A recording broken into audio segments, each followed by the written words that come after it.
Mais uma vez, boa tarde a todos. Iniciamos agora nosso painel da Anfávia com o tema Descarbonização de veículos leves. Nele, iremos abordar o contexto, desafios e rotas de descarbonização para os veículos leves de passageiros no Brasil. Estão conosco aqui no palco o gerente de assuntos governamentais da Toyota, Luiz Amaral, o diretor de sustentabilidade da Anfávia, Henry Joseph Jr., o vice-presidente de assuntos regulatórios na Stellantis América do Sul, João Irineu, e o diretor executivo da Anfávia, Igor Calvet, que fará a moderação deste painel. Igor, a palavra é sua.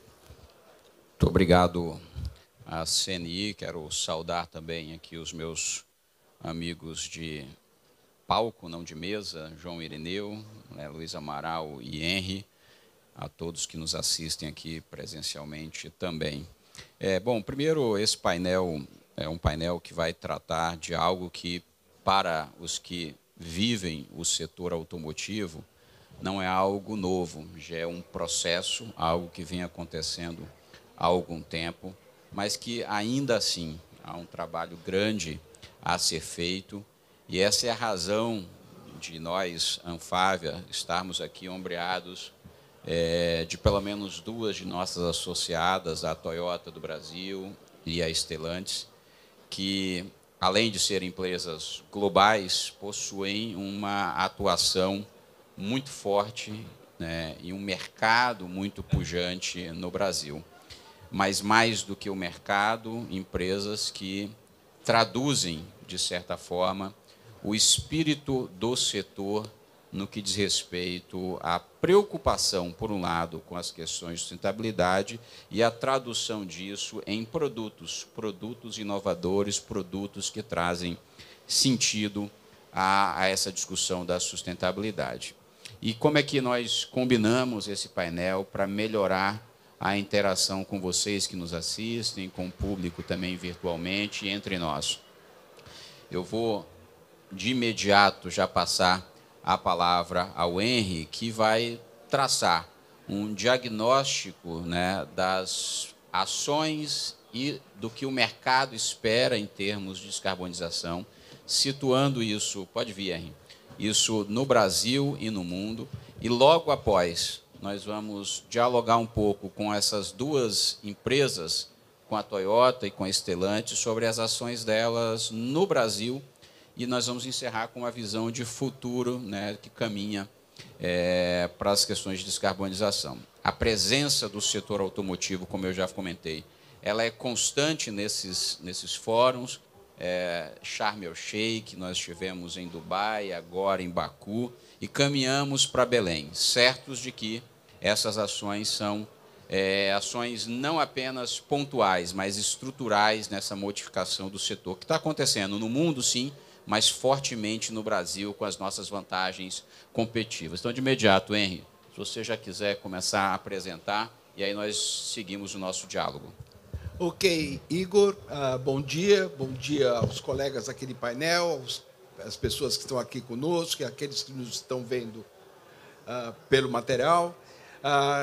Nós vamos falar rapidamente sobre a descarbonização de veículos leves no Brasil, mas à tarde, daqui às 2 horas, às 16 horas do horário local, nós vamos estar fazendo um novo painel falando de veículos pesados. Então, agora nós vamos focar em veículos leves, automóveis e comerciais leves, e depois, mais à tarde, nós falaremos de veículos pesados. O que eu vou estar falando rapidamente aqui é sobre um trabalho que nós, na Anfávia, fizemos, que foi publicado agora em setembro, e foi um trabalho feito em parceria com o Boston Consult Group, com a BCG, e foi um trabalho também feito com o objetivo de trazer esses dados realmente aqui para essa COP em Baku.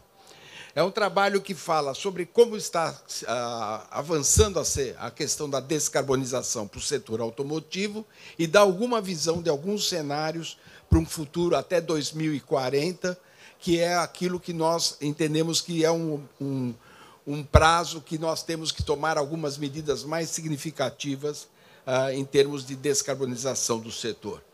Esse trabalho ele foi feito consultando desde presidentes e CEOs das empresas associadas da Anfávia, foi também feito com discussões com membros de governo, com pessoas que têm uma ação mais efetiva dessa questão da descarbonização.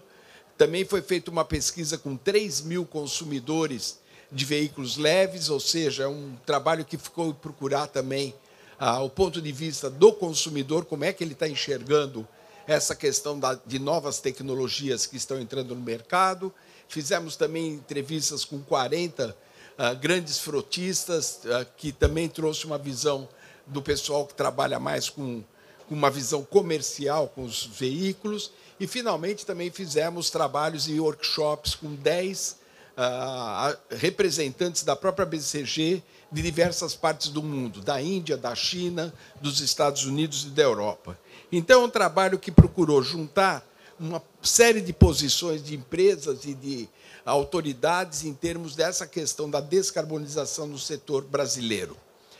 O Brasil, a exemplo de outros países, tem adotado metas de descarbonização.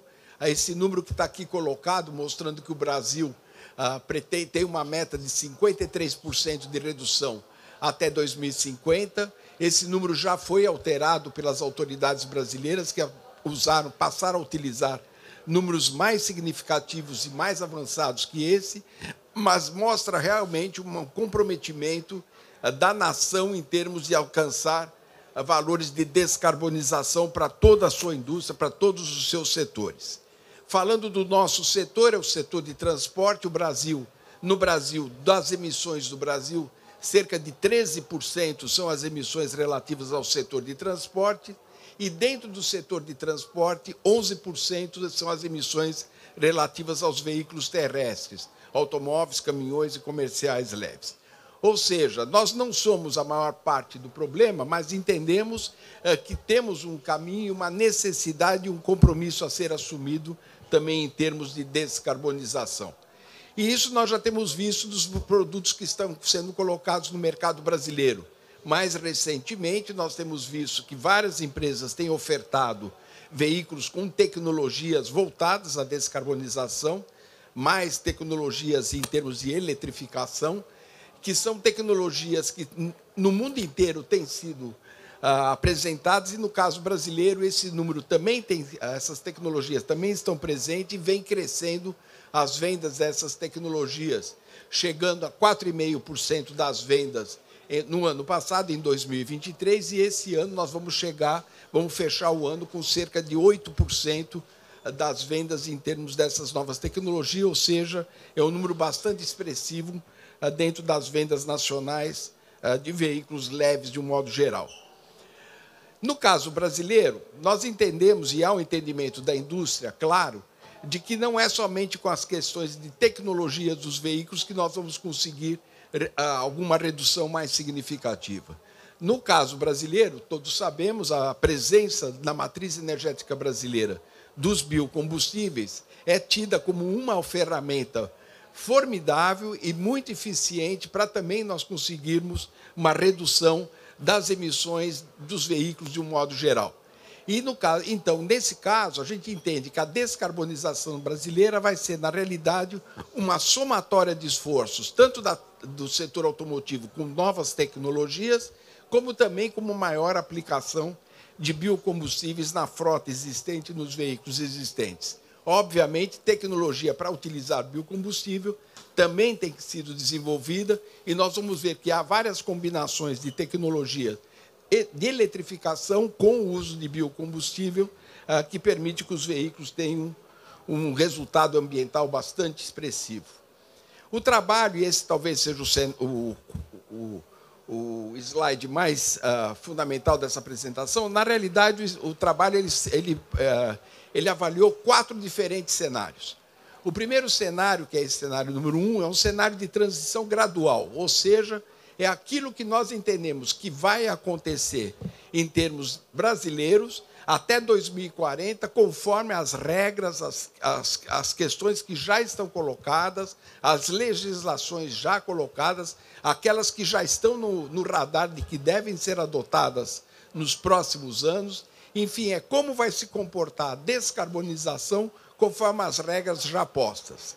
O cenário número 2 é um cenário que avalia como é que essa questão vai evoluir se nós tivermos muito mais participação de tecnologia no mercado, além daquela que está prevista.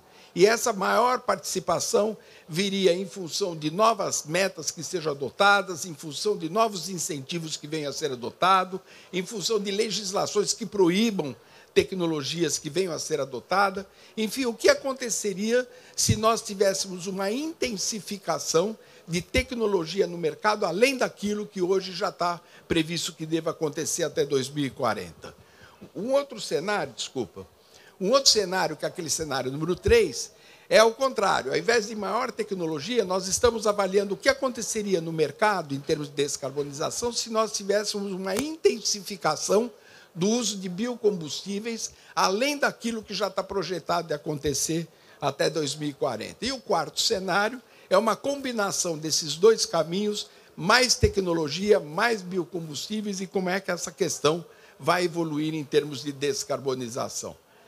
Para poder fazer isso, obviamente, nós tivemos que avaliar como é que vai se comportar as vendas de veículos nesse cenário, e avaliamos que essas vendas e o mercado devem evoluir até entre 3,5 e 4 milhões de unidades em 2040, partindo do mercado atual de cerca de 2,2, 2,3 milhões de unidades, ou seja, foi adotado um cenário de projeção de crescimento das vendas no mercado brasileiro, que é um cenário que nós entendemos absolutamente viável de acontecer até 2040.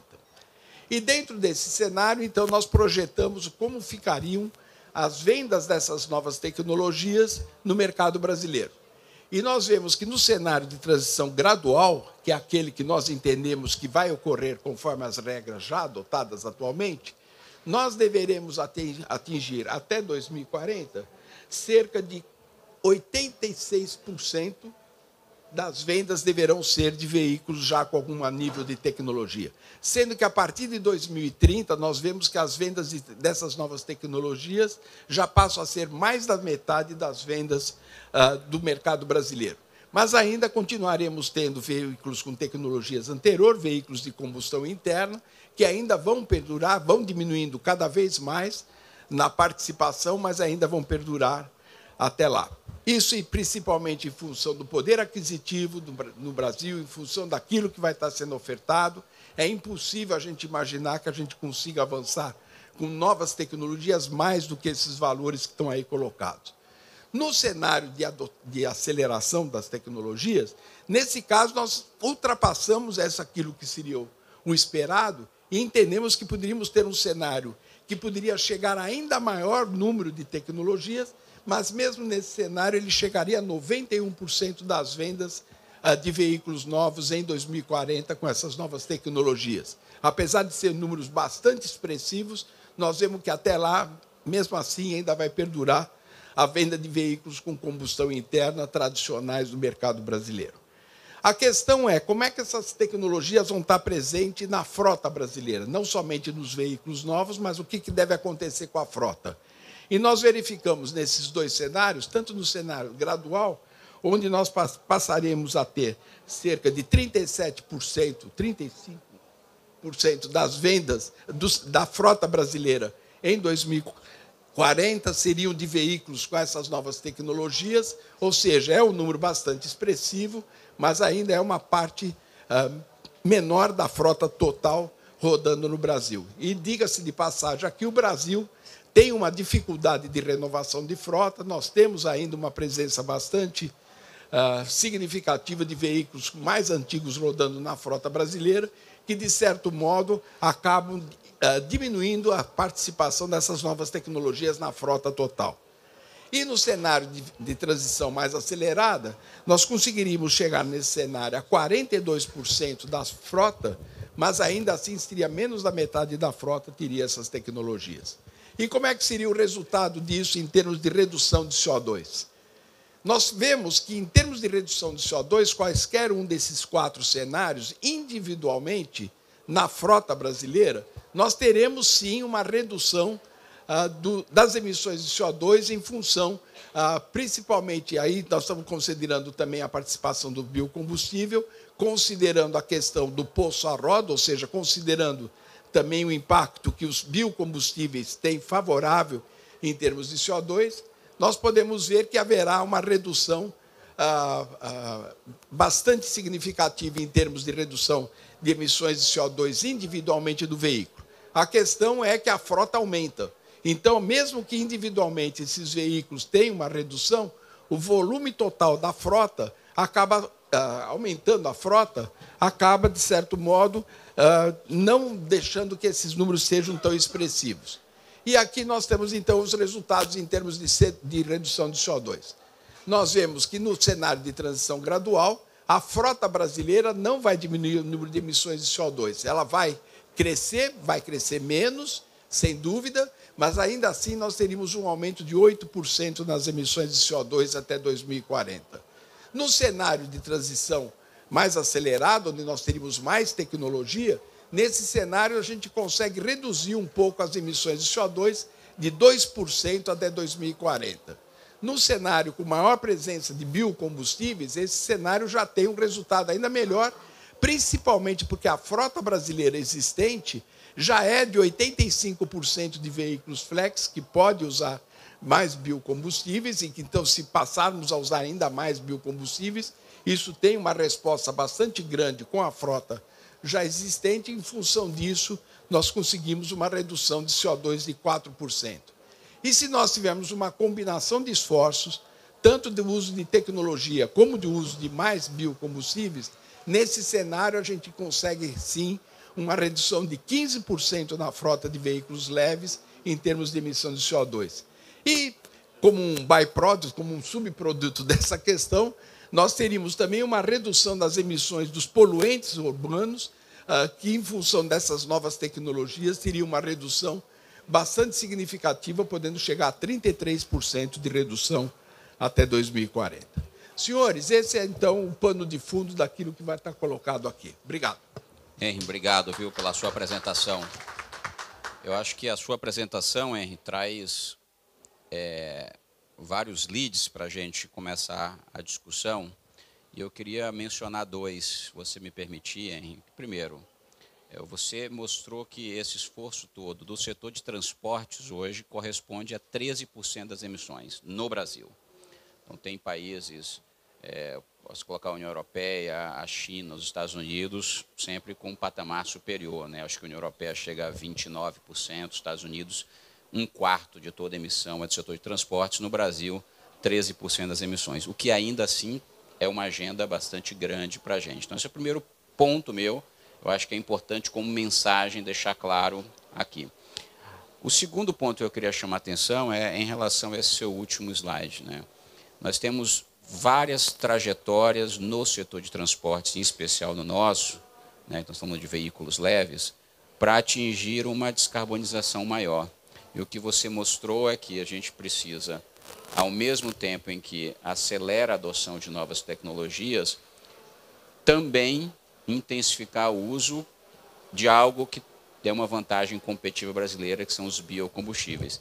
E que, se assim nós fizermos, nós vamos reduzir nos padrão 2023, né, ano base, até 2040, 15%, se eu não me engano, se mensurado em 1 milhão de toneladas de CO2 evitados.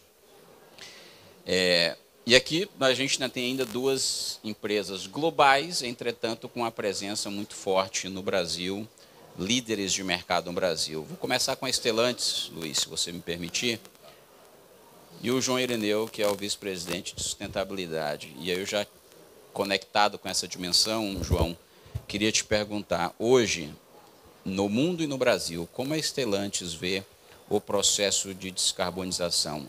Há diferenças de como ver no mundo para como ver no Brasil? O Brasil, de fato, tem essa vantagem competitiva, né, dos biocombustíveis para evitar emissões de CO2? Obrigado, Igor. Boa tarde a todas, boa tarde a todos. Obrigado pela oportunidade aqui. Gostaria de saudar os colegas, né, Igor, Luiz e Henry, parabenizar o Henry pela brilhante apresentação. Nós vamos rodar na tela aqui alguns slides sobre a estratégia da Stellantis.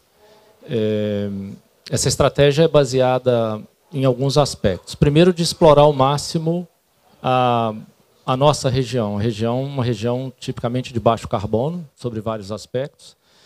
Segundo, a avaliação que a Stellantis faz do processo de descarbonização é do berço ao túmulo.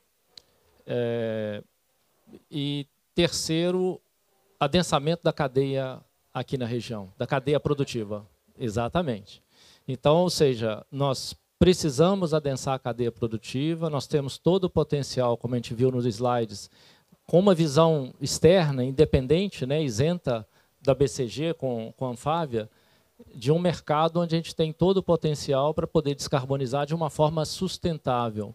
Mas sustentável não só do ponto de vista ambiental, é do ponto de vista ambiental, econômico e social. Nós precisamos continuar gerando emprego, crescendo com a produção, gerando valor nessa cadeia, e know-how, conhecimento e competência no processo de crescimento da engenharia. Porque a gente faz carro do zero aqui hoje na região. A gente pega um carro, um projeto, um papel em branco, pesquisa de mercado, e a gente tem vários exemplos no nosso portfólio de produtos, mais recentes e mais antigos, de carros que foram projetados 100% no Brasil por engenharia brasileira, junto com a cadeia de fornecimento brasileira. Isso precisa continuar acontecendo. A descarbonização precisa ser vista como uma oportunidade para incrementar isso, e não para destruir valor. Tá certo? Vamos na sequência, então. O Grupo Stellantis é um grupo relativamente jovem, formado pela fusão da Fiat Chrysler e a Peugeot Citroën.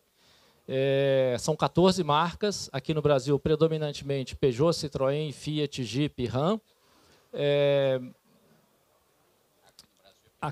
Aqui no Brasil, é porque a gente está aqui, né, ao vivo, tá certo? Ao vivo.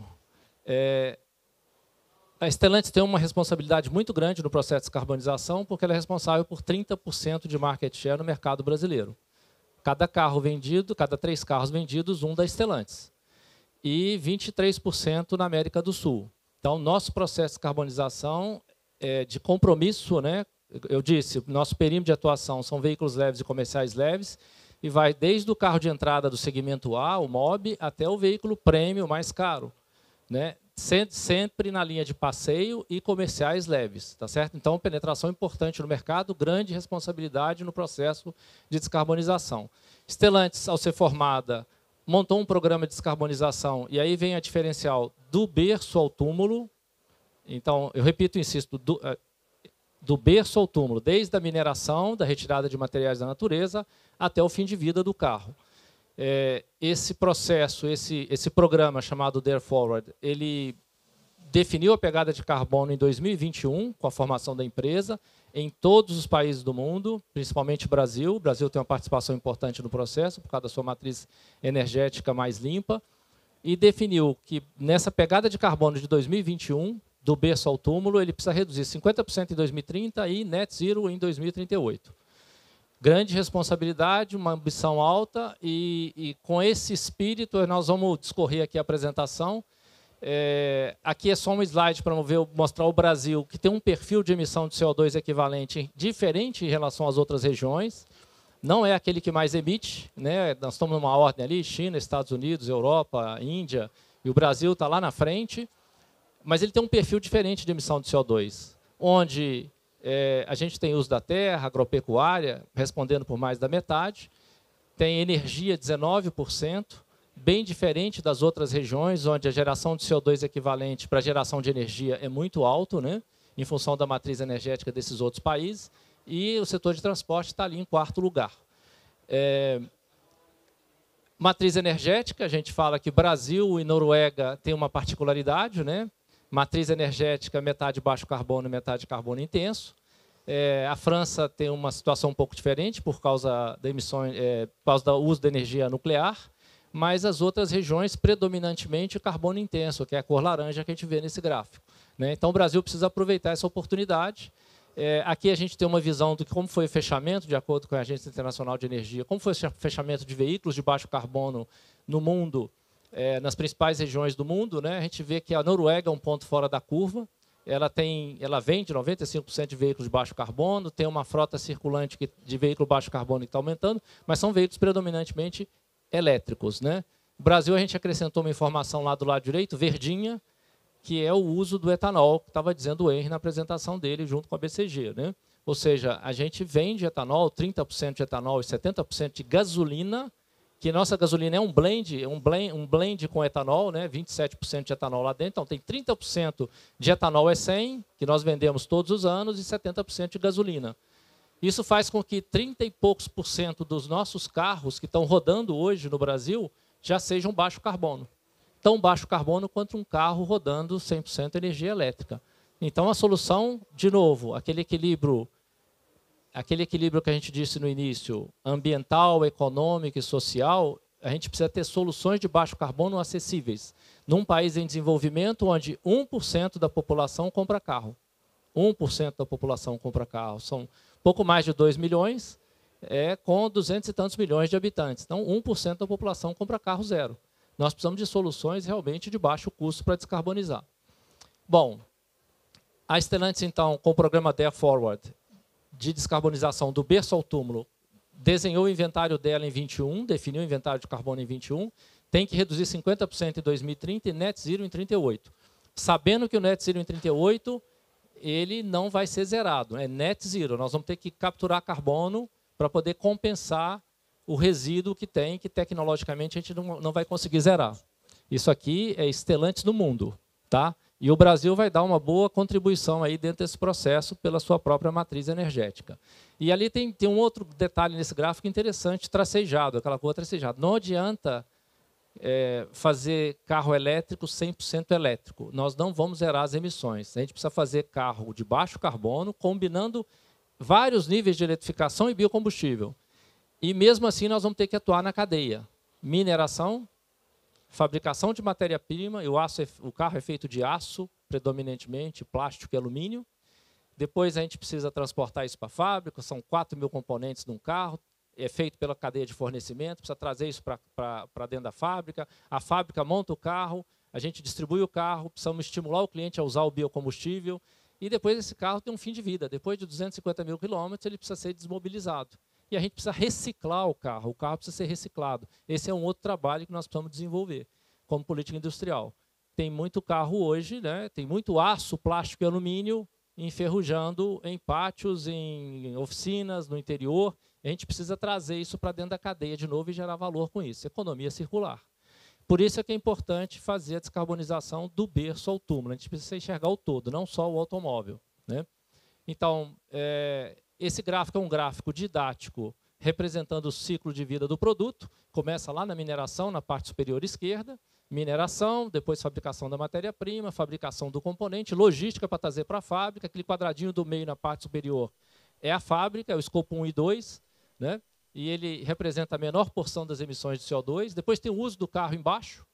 E na parte de baixo, o quadro maior, ele tem 3 fontes energéticas para usar o carro: combustível fóssil, combustível biocombustível, etanol, e embaixo elétrico, né? Então, se o veículo a gente usar só combustível fóssil, ali tem um valor indicativo na barra laranja à direita, 60 toneladas de CO2 são emitidas no ciclo de vida completo do carro. Se ele rodar com etanol, são 26 toneladas, se ele rodar 100% elétrico, 23 toneladas. Praticamente um empate técnico entre um etanol, um carro rodando só com etanol, e um carro rodando só com bateria.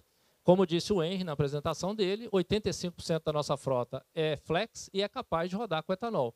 Precisamos estimular o cliente a usar o etanol. A gente já usa 30% de etanol e 70% de gasolina. Precisamos crescer isso aí, porque é uma forma acessível de descarbonizar, de dar a contribuição da descarbonização. E no final, o fim de vida, lá o quadrinho à direita, o quadrinho menor à direita, é o fim de vida do carro. Precisamos estimular o processo de reciclagem. Para quê? Para evitar de ter que minerar tudo desde o início, para evitar de ter que fazer aço. O nosso aço hoje é feito em autofornos, com carvão mineral, que é fóssil. Então, ou seja, a cada tonelada de aço fabricada para um carro, são emitidos aproximadamente 2,5 toneladas de CO2 equivalente. E a gente pode reduzir isso só mitigando, realizando a reciclagem dos carros. Essa já é uma etapa importante. Depois, desenvolvimento, como nós já vimos aqui durante as apresentações, de uso de fontes de baixo carbono para a produção do aço. Então, o processo de descarbonização do berço ao túmulo ele vai além da tecnologia embarcada no carro, né? Bom, etanol. cana-de-açúcar, né? Produção da cana-de-açúcar não está no meio da Amazônia, isso aqui é muito importante. Depois, ela ocupa uma área que é pouco mais de 1% da área geográfica brasileira. A gente precisa quebrar alguns mitos, né? Porque são algumas informações que às vezes não circulam pelo mundo afora. Então, ou seja, a plantação da cana-de-açúcar tem espaço ainda para crescer, tem várias tecnologias aí de produção do etanol, etanol de segunda geração. Os processos produtivos da cana-de-açúcar estão aproveitando todos os resíduos. Isso aqui é muito positivo. Quanto mais a gente reaproveitar, mais baixo carbono, aquele número que eu mostrei lá no início, de 23 toneladas de CO2 equivalente no ciclo de vida do veículo, ele vai reduzir. Então, a gente acredita fortemente que a indústria do etanol, a indústria sucroenergética, vai continuar trabalhando para reduzir a intensidade de carbono da produção do etanol, isso vai ajudar a gente.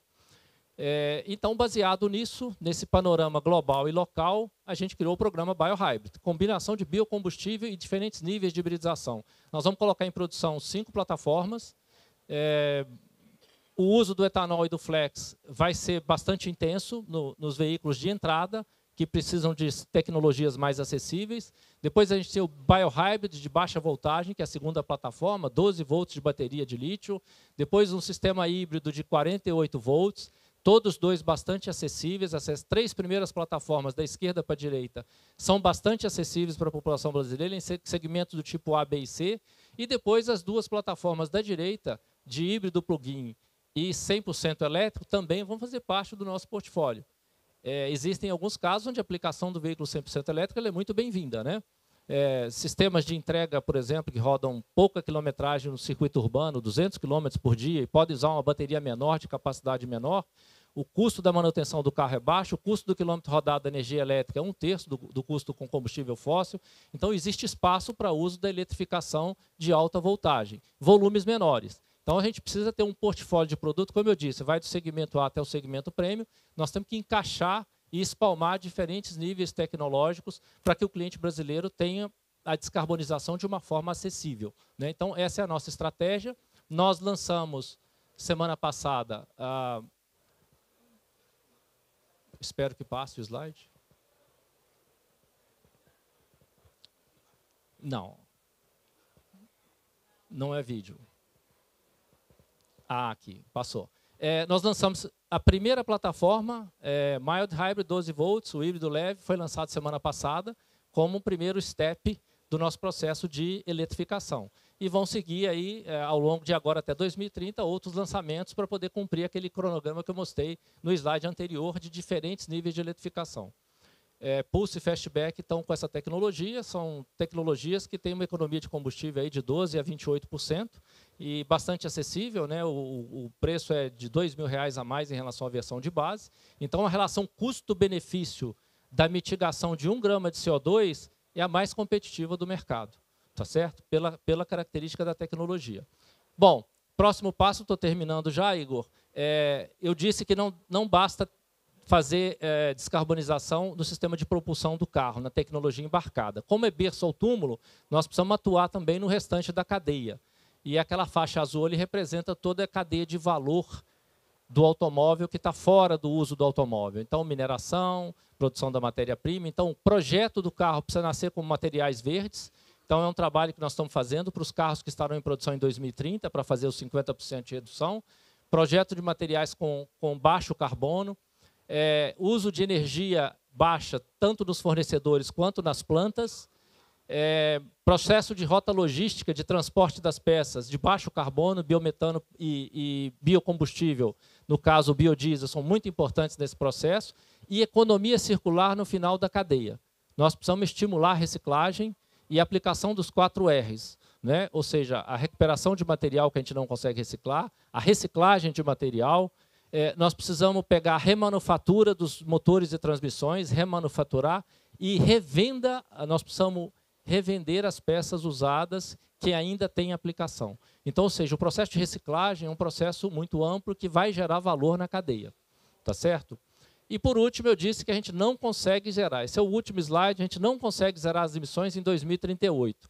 Não zerando as emissões em 2038, nós precisamos começar a preparar a mitigação desse CO2, a captura de CO2. Existem 2 formas, artificial, que é a parte da direita, em azul, e a natural, que é da esquerda. A especialização da nossa região para contribuição global na Stellantis é a captura natural de CO2, através de aflorestamento, reflorestamento e, principalmente, produção de biochar.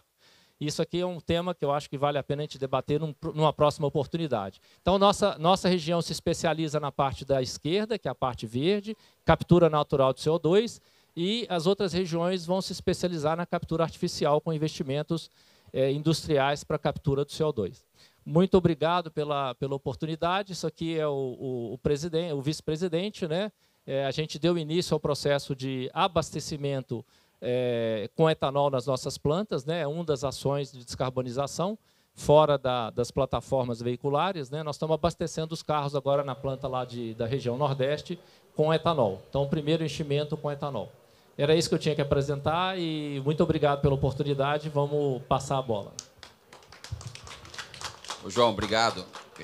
Parabéns primeiro a Stellantis. E eu queria só frisar um ponto, tem vários pontos aqui, mas antes de passar para a Toyota, para um comentário rápido, é aquilo que eu venho dizendo, né, é que essa agenda no setor automotivo, Muniz, não é uma agenda de futuro, ela é uma agenda já presente. Eu acho que o que a Stellantis trouxe para a gente, o que a Toyota vai nos dizer, é que não só a preocupação, como as ações dos investimentos já foram feitos e no Brasil utilizando essas vantagens competitivas. E quando você fala que a gente tem um país que tem 1% da população com a capacidade de comprar veículo novo, tem que ser de fato acessível. A gente estava tendo essa discussão ontem no painel com a CNSEG. Quer dizer, um país de renda média e a gente precisa dar acessibilidade e o caminho da descarbonização, ele não é um caminho único, né? A gente tem que migrar e fazer uma multiplataforma para descarbonizar. Mas, do mesmo jeito, queria passar a Toyota, que também tem uma longa trajetória no Brasil e já com tecnologias também testadas e comerciais, para dar um recado também. Obrigado, Luiz. Primeiro, eu queria agradecer aqui a participação nesse fórum bastante importante. Então, boa tarde a todas e a todos. Queria agradecer aí meu colega que me antecedeu, Irineu, Henry também, que gentilmente aí colocou uma apresentação que representa todo o nosso segmento, e o Igor, né, que está conduzindo como mediador. Então, assim, do ponto de vista global, a empresa, nossas lideranças, elas têm colocado um aspecto bastante específico. Nosso inimigo atualmente é o carbono. Então, partindo dessa premissa, a gente pode pegar tanto na apresentação feita pelo Henry quanto na apresentação feita pelo Irineu, que a gente tem alguns pontos em comum. E nesse aspecto, a gente vai ver que a gente já tem uma série de compromissos, e esses compromissos de descarbonização, eles coincidem com cada mercado. Cada mercado vai ter uma especificidade. A Toyota ela não tem uma crença de que existe uma solução única para tudo. Então, a gente vai pensar, quando a gente pensa em atacar esse problema, a gente pensa em ter a diversidade com uma solução. Então, são diversas soluções tecnológicas que a gente vai buscar para trabalhar nesse contexto. A gente sabe que o mercado brasileiro, a gente vai ter alguns fatores bastante interessantes que contribuem para justamente a gente trabalhar com a questão tecnológica sob o aspecto de utilizar o potencial que a gente já possui, que é o dos biocombustíveis, somado aos esforços já existentes na busca da eletrificação. Então, essas duas tecnologias, elas vão contribuir na visão do mercado brasileiro para a gente conseguir atingir esses objetivos. Tá? Então, assim, eu respondo um pouco daquela primeira questão que você colocou, dizendo que a nossa visão global ela é uma. Do ponto de vista estratégico, como você já antecipou, a Toyota vem fazendo uma série de investimentos. No mercado brasileiro, a gente já tem cerca de 6 bilhões de investimentos na construção de veículos híbridos flex. Essa tecnologia é uma tecnologia que está sendo testada, está sendo trabalhada já há mais tempo. Então, a gente já tem em circulação veículos produzidos desde 2019 com essa característica. A gente hoje, no nosso line-up, tem 2 veículos sendo utilizados, como o colega colocou alguns veículos da empresa dele, eu vou fazer um merchan aqui, se vocês me permitirem, é o Corolla Sedan e o Corolla Cross. Ambos têm versões híbridas flex, então são veículos que já estão aí sofrendo com avaliações constantes, então é uma tecnologia testada que vai ficar disponível possivelmente para outros mercados. Então, mas no mercado brasileiro, de forma geral, a gente já utiliza e já é um combustível que a gente sabe que funciona, porque já são muitos anos que a gente utiliza o etanol. Então, eu queria colocar isso para você, Igor, de maneira bastante objetiva, tá? A Toyota tem um compromisso realmente de descarbonizar e a gente vai utilizando as opções dentro do mercado. Como o colega Irineu colocou, a importância da acessibilidade. A gente entende que, através da acessibilidade também, a gente vai permitir que aquele consumidor utilize e a gente atinja o objetivo que é de descarbonização.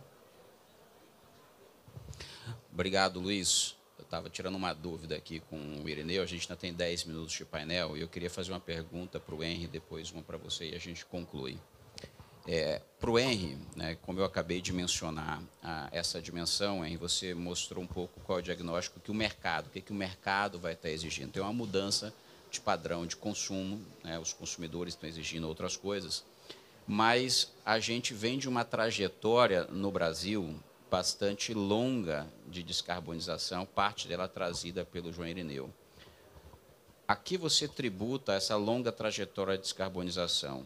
Eu sei que você tem os números, porque eu estou te perguntando quanto a gente já evitou de emissão de CO2 e também de particulados, né? Sobretudo o NOx, e aí você pode explicar, obviamente, o que são os NOx, que também fazem parte de uma estratégia de sustentabilidade brasileira. Eu, antes de você responder, já digo por que eu acho importante isso, que é para simplesmente dar o quadro mais amplo, né, dos avanços que a gente vem tendo ao longo dos últimos, pelo menos, 30, 40 anos nesse setor. Obrigado pela pergunta, Igor. Bem, o Brasil ele tem, desde a década de 70, adotado a utilização de biocombustível como um dos principais produtos na nossa matriz energética. O etanol, na realidade, ele é usado desde a década de 30 no Brasil, mas mais com alguns experimentos, mais alguns usos pontuais, mas a partir da década de 70 se tomou uma decisão de que o etanol deveria ser incluído na matriz energética veicular brasileira, primeiro por uma questão energética. O Brasil tinha dificuldade na época de produtos derivados de petróleo, tanto pela importação como pela exploração local. A partir daí se adotou, então, o uso do etanol, primeiro, num primeiro momento, pensando na conversão de veículos para usar etanol, no segundo momento, com a entrada da indústria automobilística no processo, se assinou em 1979 um acordo entre o setor automotivo e o governo, onde o setor automotivo se comprometeu a desenvolver veículos que utilizariam o que na época chamávamos álcool.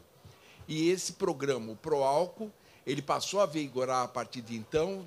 Nos primeiros anos, nós começamos, os primeiros carros saídos de montadoras a álcool foram em 1979, foi o primeiro, em 1980 já começamos a ter um aumento maior, e no período até 85 nós chegamos a atingir 95% das vendas de veículos leves no Brasil de veículos movidos a álcool.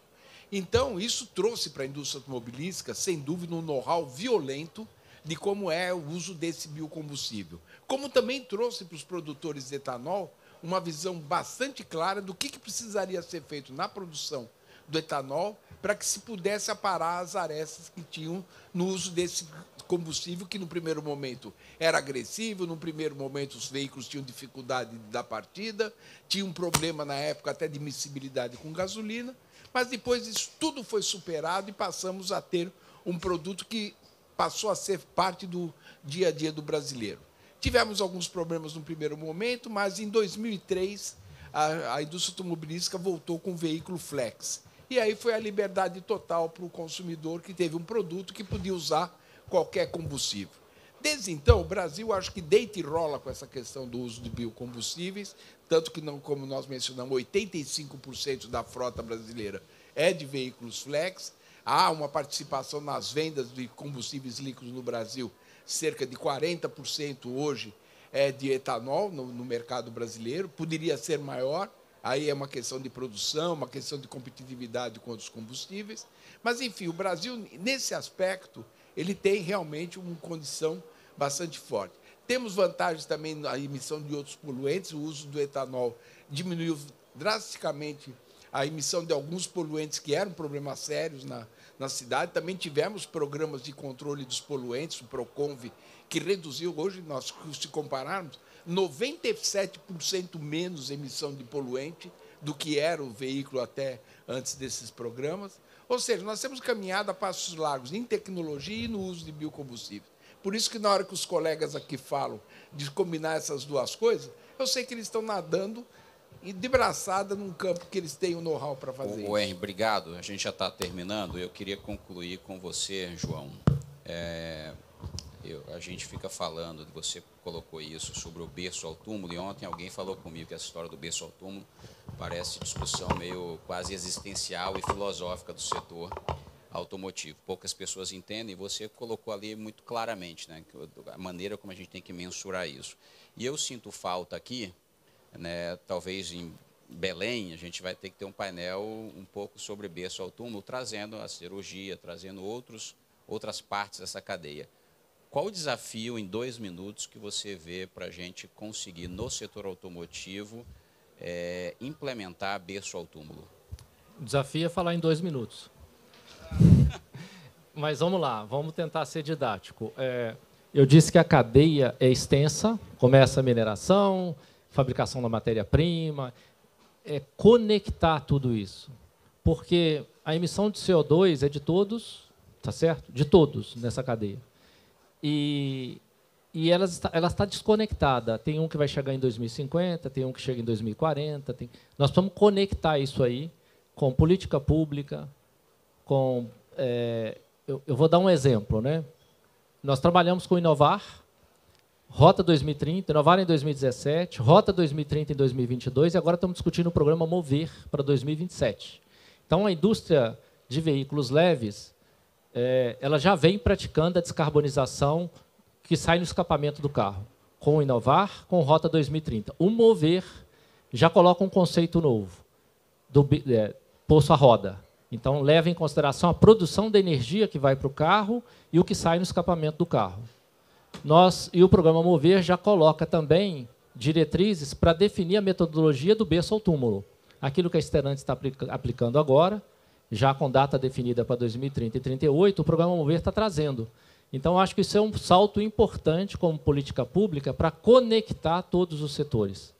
E é fundamental que, com combustível do futuro, Mover e tantos outros programas que a gente consiga conectar tudo isso e fazer essa cadeia funcionar. Mas não só automotiva, existem outras cadeias também que precisam ser conectadas. E nós vamos descobrir, fazendo as contas, porque a gente já enxergou isso, que tem muitas coisas comuns, que você faz uma vez só e você atende vários setores. O aço, por exemplo, que está ali, que é um desafio grande, porque os nossos altofornos hoje, são predominantemente de carvão mineral.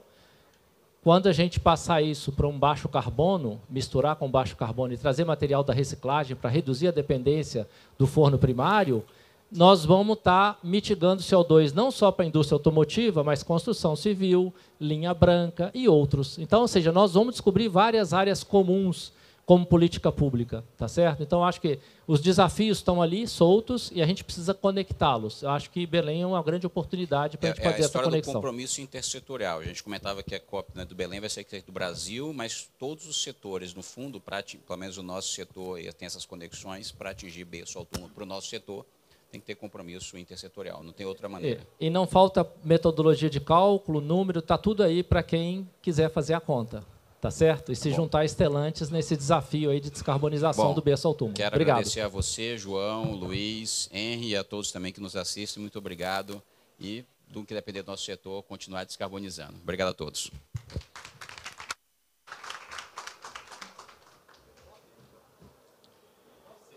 Obrigado a todos. Gostaria de lembrar que amanhã teremos o Side Event, Diálogo Empresarial para uma Economia de Baixo Carbono, no JW Marriott Hotel. Para os que não realizaram sua inscrição ainda, basta acessar o QR Code que está lá fora nas telas com a divulgação da nossa programação diária. Gostaria de agradecer aos painelistas e vamos aguardar para o nosso próximo painel. Muito obrigado.